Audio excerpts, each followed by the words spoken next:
অনেকেই আমরা জানি না আল্লাহ সুবহানাহু ওয়া তাআলা আমাদেরকে কেন পাঠিয়েছেন।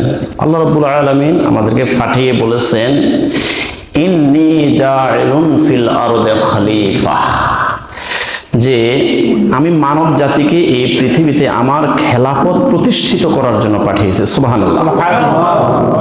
আল্লাহ সুবহানাহু ওয়া তাআলার যে আইন, আল্লাহ সুবহানাহু ওয়া তাআলার যে বিধান, আল্লাহ সুবহানাহু ওয়া তাআলার যে কানুন, এই কানুনটা প্রতিষ্ঠা করার জন্য আমাদেরকে পাঠিয়েছেন।